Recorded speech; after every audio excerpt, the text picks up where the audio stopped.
Good morning students. तो आज हम लोग ऑब्जेक्टिव देखेंगे, ठीक है, real number first chapter class 10th का।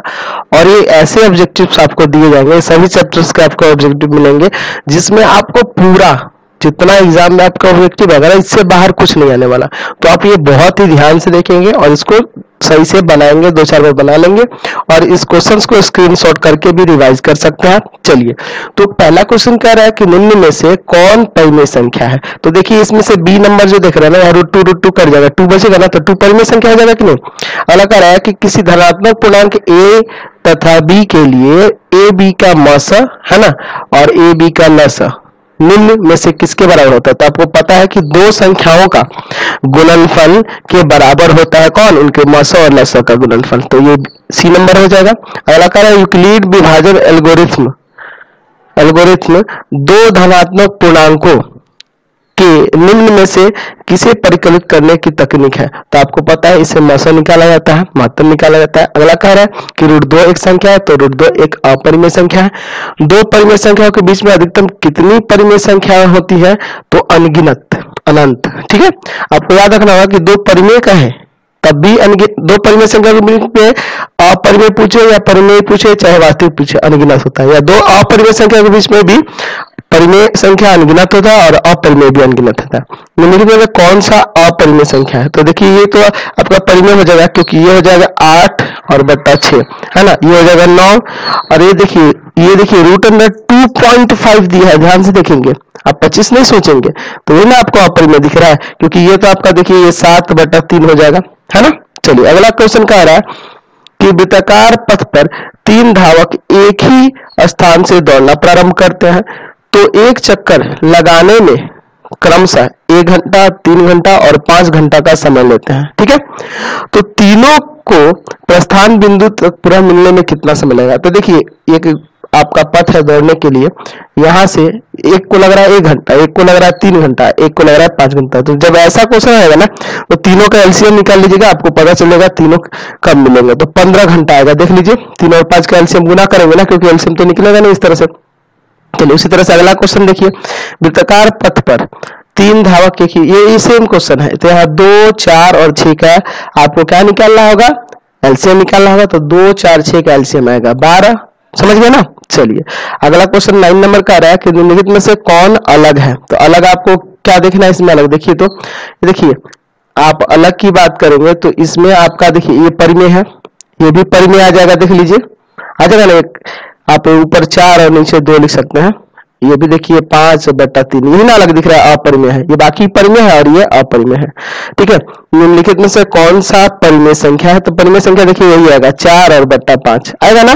चलिए √5 एक कैसी संख्या है, तो अपरिमेय संख्या। अब देखिए ये बहुत ही अच्छा क्वेश्चन है, 12 नंबर इस तरह का क्वेश्चन आता है। तो देखिए ऐसे आप 9th क्लास में पढ़े हुए लॉन्ग मेथड से, अब शॉर्ट थोड़ा समझ लीजिए। यहाँ दिया 0.32 के ऊपर बार, सिर्फ 2 के ऊपर बार है ना। तो इसको क्या करना होगा कि आपको x मान लेना होगा और दोनों तरफ 10 से इंटू कर देंगे। तो 10x बराबर हो जाना है इधर 3.2 के ऊपर बार, हो जाएगा ना, समझ रहा है ना। तो अब क्या करेंगे इसके बाद, 10x बराबर देखिए 3, पॉइंट की जगह आपको प्लस देखना है, ये कोई रूल नहीं है, ट्रिक है आपको बनाने के लिए। पॉइंट की जगह प्लस करना है और जितने अंक के ऊपर बार होगा ना उतना बार 9 नीचे लगाना है। ठीक है, चलिए अब यहाँ पे फिर आप एलसीएम लेंगे, 9, 9 × 27 और +2। तो यहाँ से 10x बराबर हो जाएगा 29/9। ये 10 जाकर उधर मल्टीप्लाई करेगा तो x बराबर आ जाएगा 29/90। समझ गए ना। चलिए तो यही आपको इस तरह से बनाना होगा। अगर यहाँ दोनों के ऊपर बार होता, अगर यहाँ 32 के ऊपर बार आता है ऐसे, तो आपको कुछ नहीं करना, 0 + 32/99 कर देते, 2 × 9 देते, बस यही आंसर हो जाता। ठीक है, 0 तो जुड़ेगा तो वही आ जाएगा। चलिए क्वेश्चन नंबर 13 देखिए, कह रहा है कि 2 तथा 2.5 के बीच की अपरिमेय संख्या निकली है। तो जब दो संख्याओं के बीच में एक अपरिमेय संख्या, मान लीजिए a और b 2 संख्या दी गई है ना, तो इसके बीच में अपरिमेय संख्या निकालनी होगी। तो √ab यानी √a में b से गुना कर देंगे, तो 2.5 × 5 आएगा ना √, समझ गया ना। चलिए एक निकालना होगा, तो ये आपको रूल पहले भी बता चुके हैं चैप्टर में। निम्नलिखित में से कौन सा कथन सही है यानी सत्य है। दो अपरिमेय संख्याओं का गुणनफल हमेशा अपरिमेय होगा, नहीं ये गलत है। क्योंकि देख लीजिए दो अपरिमेय संख्याओं का गुणनफल परिमेय भी हो सकता है। मान लीजिए √2 में √2 से इंटू करेंगे तो 2 नहीं आ जाएगा। चलिए अगला क्या कह रहा है कि एक परिमेय और एक अपरिमेय का गुणनफल हमेशा अपरिमेय होगा। हाँ यही सही है आपका बी नंबर। चलिए अगला क्वेश्चन कह रहा है यदि n एक प्राकृत संख्या है तथा तब √n बराबर क्या होगा? तो देखिए √1 का वैल्यू तो 1 हो जाएगा, यानी कि ये प्राकृत संख्या प्राप्त होगा। लेकिन जब √2 होगा तो ये तो अपरिमेय होगा, यानी कि कभी प्राकृत प्राप्त होगा और कभी अपरिमेय। जैसे अब √4 होगा तो 2 हो जाएगा, ये प्राकृत हो गया। लेकिन अगर √5 होगा तो ये तो अपरिमेय हो गया, यानी कि दोनों प्राप्त होगा, कभी प्राकृत प्राप्त होगा और कभी अपरिमेय। डी नंबर हो जाएगा। कह रहा संख्या रेखा पर प्रत्येक बिंदु प्रदर्शित करते तो वास्तविक संख्याओं को प्रदर्शित किया जाएगा, क्योंकि आप जानते हैं 9th क्लास में भी पढ़े थे कि संख्या रेखा पर परिमेय संख्या को भी दिखा सकते हैं, अपरिमेय भी, प्राकृत भी, सभी संख्या को दिखा सकते हैं, यानी कि सब क्या है वास्तविक संख्या की ना भाग है। चलिए निम्नलिखित में से कौन सा भिन्न दशमलव प्रसार शांत है? किसका दशमलव प्रसार शांत है ये आपको बताना है। ठीक है, तो इसको सॉल्व करना पड़ेगा। तो ये बाकी तो नहीं दिख रहा है, ये 700 है, यहाँ भी ये काटिएगा तो आ जाएगा आपका 33/700। 700 का भी करिएगा तो 2 और 5 के पेयर बनिएगा। लेकिन ये देखिए 7 का पावर 3 से इसको काटा जाएगा, क्योंकि 7 का पावर 3 ही 343 होता है। तो नीचे देखिए तो 2 और 5 आ रहा है ना, यानी कि सी नंबर है ना, क्योंकि जब हर में 2 और 5 के गुणज के रूप में है तभी ना होता है वो। चलिए तो चलिए हो गया। अगला क्वेश्चन कह रहा है कि सबसे छोटी पूर्ण वर्ग संख्या जो 16 से 20 से और 24 से प्रत्येक से भाज्य हो जाए, मतलब कि वो पूर्ण वर्ग भी होनी चाहिए और तीनों से विभाज्य होने वाली भी होनी चाहिए। तो जब भी इस तरह का क्वेश्चन हो पहले तीनों का एलसीएम निकाल लीजिए, 16 का, 20 का और 24 का निकालिए। तो 16 का, 20 का और 24 तीनों का एलसीएम निकालना है। 2 से ले जाएंगे 8, 10, फिर यहाँ पे आएगा 12, है ना। चलिए 2 से ले जाएंगे यहाँ आएगा 4, 5, 6, 2 से ले जाएंगे यहाँ पे फिर 2, 5, 3, है ना। तो देखिए तो 2 दूना 4, 4 दूना 8, 8 3 24 और 24 10 का 240। तो 240 ये क्या है तीनों का एलसीएम है, यानी कि अगर इससे वो संख्या भाज्य हो गई तब वह क्या होगा तीनों से भी भाज्य होगा। तो अगर इसमें बात करें तो ये तो कोई पूर्ण वर्ग है नहीं, किसी का पूर्ण वर्ग नहीं है। 1600 है लेकिन उसको 240 से भाग करिएगा तो भाग नहीं लगेगा, पॉइंट में आएगा। अच्छा 2400 भी पूर्ण वर्ग नहीं है, बचा 3600। 3600 से इसमें भाग कर देखिए 60 का भी 60 का रूट होता है ना, 3600 60 का रूट होता है ना। और दूसरा चीज 240 में से भाग भी लग जाएगा, यानी कि 240 से भाग लगने का मतलब ये तीनों से भी विभाज्य है और पूर्ण वर्ग भी है, तो ये ना होगा। चलिए अगला कह रहा है कि दो संख्याओं का लघुत्तम समवर्तक इनके महत्तम समवर्तक का 14 गुना है। तो चलिए इसको थोड़ा ध्यान से बनाना होगा, बहुत ही अच्छा क्वेश्चन है। 19 नंबर यहाँ देखिए हमारे पास दिया है कि एलसीएम जो है ना, एलसीएम 14 गुना है एचसीएफ का। ठीक है, और क्या दिया है कि एलसीएम और एचसीएफ का जोड़ कितना दिया है 600, यानी कि एलसीएम प्लस एचसीएफ बराबर दिया है 600।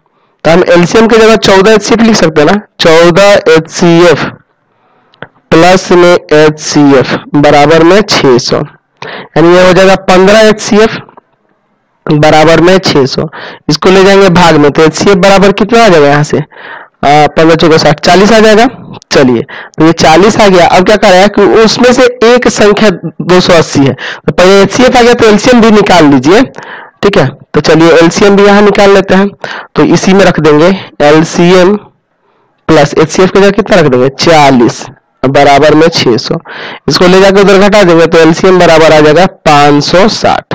और एक संख्या देखिए दोनों में से एक संख्या दी हुई है 240 है ना, सॉरी 280 दी हुई है। चलिए तो यहां से लिखेंगे दूसरी संख्या निकालनी है ना, तो दूसरी संख्या निकालनी है तो आपको पता है क्या होगा एचसीएफ या एलसीएम गुना एचसीएफ या एचसीएफ गुना एलसीएम है ना, और बटा में पहली संख्या ये ना होता है। चलिए तो आपके पास एचसीएफ भी है एलसीएम भी है, 40 गुना 560 और पहली संख्या है 280। इससे काट दीजिए, 2 बार में कट जाएगा, 40 गुना कितना आ गया 80, दूसरी संख्या क्या हो गई 80 हो गई। तो ये बहुत ही अच्छा क्वेश्चन था, इसको आप बना लेंगे। अगला कह रहा है कि 23.43 के ऊपर बार है, पी बाई क्यू के रूप में लिखना है। तो ये तो आपको बताया है ना, अभी क्या करिएगा 23 पॉइंट की जगह प्लस दीजिएगा, क्योंकि देखिए यहाँ दोनों के ऊपर बार है तब इसमें टेंशन नहीं इंटू करेंगे, और बार नहीं रहता ना तब करना पड़ता। तो प्लस देके इसको 43 और बाई में 99 कर देंगे। यहाँ एलसीएम लेते हैं तो एलसीएम लीजिएगा तो 99 होगा, ये जाके इसमें गुना करेगा तो आ जाएगा 2277, और प्लस में 43, इसमें इसको जोड़ दीजिए तो आ जाएगा आपका 2320 और बट्टा में 99, यही ना होगा। चलिए अगला इसका पूछ रहा है 21 नंबर में, या पूछ रहा है √10 इंटू √15। तो एक काम करना, 10 को तोड़ लीजिए 2 इंटू 5, अच्छा 15 को भी तोड़ लीजिए 3 इंटू 5, तो 5 का पेयर बन गया, बाहर निकल गया, तो 5 और √3 गुना 6 हो जाएगा ना, ये 3 गुना 6, 5√6 ये नंबर होगा। पाई एक कैसी संख्या है, तो देखिए ये ऑब्जेक्टिव टाइप का ही हम क्वेश्चन ये दे दिया है फिल इन द ब्लैंक्स के फॉर्म में, ये भी आप ऑब्जेक्टिव के रूप में ही बना सकते हैं। पाई कैसी संख्या होती है, तो अपरिमेय संख्या होती है। चलिए अच्छा 1.34 को परिमेय संख्या के रूप में लिखा जा सकता है, हाँ बिल्कुल लिखा जा सकता है, हाँ लिखना है ना, या लिख के दिखाना है। तो आपको क्या करना होगा कि 134 और बट्टा में 100 काटना होगा, तो काट दीजिए, वैसे ही छोड़ दीजिए। क्या सभी वास्तविक संख्याएं एक परिमेय संख्या है, सभी वास्तविक संख्याएं नहीं, क्योंकि रूट अपरिमेय भी होता है ना वास्तविक संख्या में, तो ये नहीं हो जाएगा। चलिए अगला पूछ रहा है 1/√3 कैसी संख्या है, तो ये भी तो अपरिमेय है ना, तो ये ऑब्जेक्टिव के फॉर्म में भी हो सकता है, हम इसको फिल इन द ब्लैंक्स के रूप में ले लिए, तो कोई दिक्कत नहीं, आप इसको भी बनाइएगा। और हाँ कोई ऐसा नहीं सोचिएगा कि सर यहाँ पॉइंट हटा रहे हैं और यहाँ बाई में 100 दे रहे हैं, क्योंकि देखिए इसमें क्या था, यहाँ पे बार था इसलिए वैसा कर रहे थे, यहाँ बार नहीं है, समझ गए ना। चलिए कुछ और है, इसको भी देख लीजिए। कह रहा 17/24 का दशमलव प्रसार है ना, ऐसा होगा तो 24 का आप प्राइम फैक्टर करके देखिए, पहले तो देखना होगा कटेगा कि नहीं ना कटेगा। अब इसका करके देखिए, 2 से आ जाएगा 12, 2 से आ जाएगा 6, 2 से आ जाएगा 3, यानी कि 17 बट्टा आ जाएगा 2 का पावर 3 इंटू 3, तो 3 भी आ गया ना, इसलिए क्या हो जाएगा, आसान होगा, 2 और 5 ही आना चाहिए। अच्छा इसको करिएगा तो ये आ जाएगा 11/5 का पावर 2, तो 5 का पावर 2 का मतलब क्या है, शांति ना हो गया। ठीक है, आपको बता रखे हैं कि नीचे या तो 2 आए या 5 आए या दोनों आए तभी शांत होगा, बाकी कंडीशन में अशांत होता है। ये भी देख लीजिए अशांत हो जाएगा क्योंकि यहाँ 3 और 5 आएगा।